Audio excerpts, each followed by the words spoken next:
People have been seeing Sony loudly begin to make a big push for console exclusivity, be it in the form of games, content, or the entire justification for a console purchase. Why are they being anti-consumer, or do these deals actually pay off in the long run?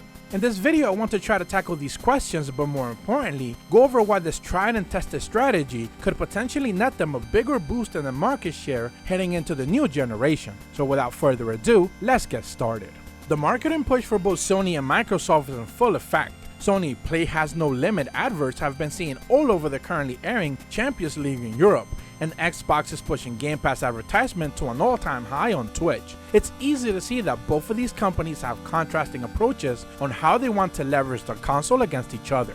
You'll often hear phrases like exclusivity sells. Meanwhile, Xbox is unilaterally ditching that mindset by putting all of their games not just on PC, but also a service. Game Pass is easily the most bang for your buck service out of the market right now, giving you access to not just their entire first-party catalog, but some of the most sought-after multiplayer games in the generation.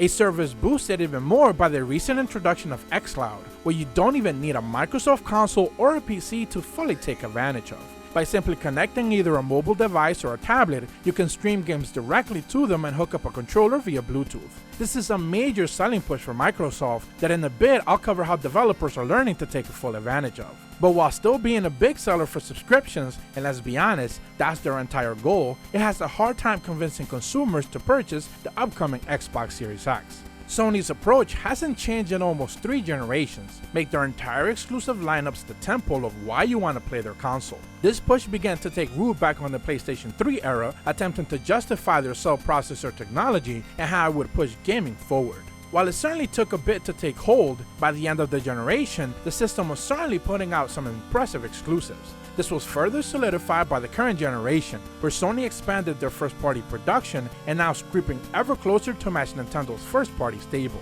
Making sure there's enough first-party production to last you through the entire lifecycle of a console and using consumers' previous experiences against them is the key driver to their marketing system. You liked The Last of Us, didn't you? Well, the only place to play the sequel is on PlayStation 4. Sure, it bears mentioning that Sony has begun to put some of their games on PC, but arguably their biggest and better games are not going to be playable on PC anytime soon. With all of that said, gaining the upper hand with exclusivity deals is where the third-party publishers and developers come in. To fully grasp this, it's worth remembering that we're actually seeing less third-party exclusives this current generation when compared to the prior one. It's not just on PlayStation 4 but Xbox One as well. We won't include the Switch in this since there's a little hidden qualifier when it comes to the Switch exclusives, and that's actually the indies. There's so many Switch console exclusive indies that make it an outlier in the discussion, and it tilts the numbers in their favor. But what you would typically consider third-party exclusives from, let's say, major third-party publishers, it's a dying breed, and something Sony is aiming to put a stop at. The PlayStation 5 showcase alone showed us a wide variety of timed third-party exclusive games like Bugsnax, Deathloop, Ghostwire Tokyo, Goodbye Volcano High, and Oddworld Soulstorm. Recent reports have begun to expound upon Sony's aggressive exclusivity deals outreach. Imran Khan has gone on record mentioning that there isn't a single major third-party publisher Sony hasn't approached regarding exclusivity deals, be it for exclusive games or just in-game content. According to him, Microsoft has made similar approaches as well, but they weren't ready to pay the asking price, where Sony hasn't had an issue securing these deals. He went on to say that both console exclusivity and PlayStation Advantage are 2 key phrases they plan to utilize to fully market the PlayStation 5 for early adopters.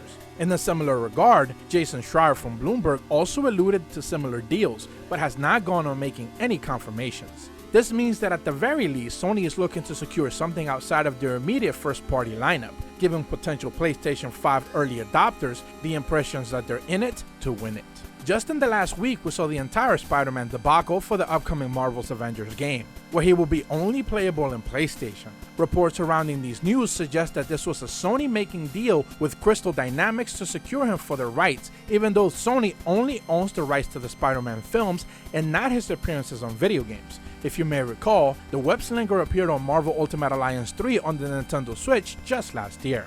This twofold strategy between first-party exclusive and timed exclusive deals is a smart bet, but is not a consumer-friendly one.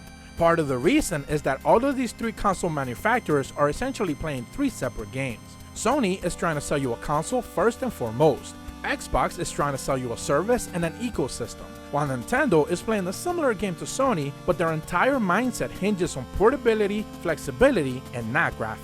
If Sony can position themselves as the first place to play many of the third-party games, even if it costs them a bit to do it, sales are sure to follow.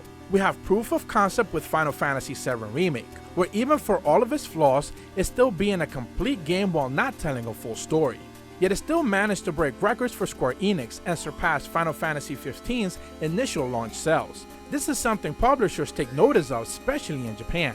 Japanese developers looking to make next-gen games have a pretty limited set of options when you start to break it all down. For starters, the Xbox remains non-existent in that market, and something that I covered in my last video. With less than favorable, almost non-existent sales, the Xbox One did not manage to change consumers' minds in that market, even after the introduction of the Xbox One X, and after several legitimately insane deals where Microsoft was practically giving consoles away.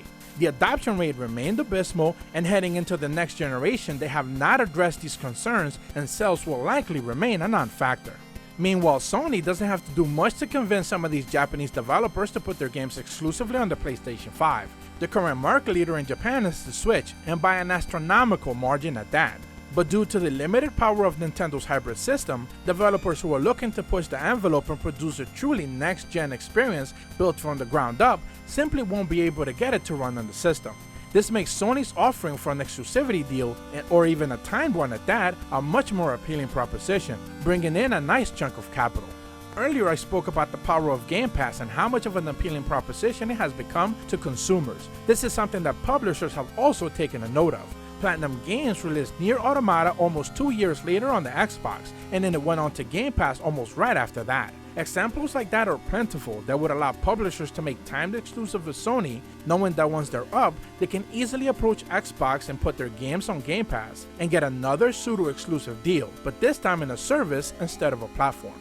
We know that Microsoft has been treating developers well, giving them good deals on their return for utilizing Game Pass, and more publishers are opting in. Square Enix, for example, decided to put most of their backlog catalog on Game Pass in 2020, and others like Sega have begun to follow suit. These deals secure that publishers are getting more money from both companies while still giving each one of them something that they're eagerly chasing after. Sony, the exclusivity release, giving consumers FOMO if they don't play the game when it releases first on PlayStation 5, and a few months or even years down the road, Xbox, another strong entry for their already vast Game Pass library. It's a win-win on both ends. The dynamics would be different if Nintendo had a more powerful console to put games in. And we actually know that for a fact based on sales figures, that there's enough consumers willing to take a hit on visuals and frames as long as they can play the game on the go. But when it comes to fully built from the ground up next-gen experiences like the upcoming Final Fantasy XVI or even Resident Evil 8, the Switch simply isn't an option. This is once again Nintendo playing themselves and putting themselves out of the conversation with a weaker system while giving Sony full leverage of exclusivity. I hope you guys really enjoyed this video. I'm really enjoying these long format breakdowns, and I'm already looking forward to the next entry. If you're new to my channel, be sure to leave a like and subscribe, and as always, thank you so much for watching. See ya!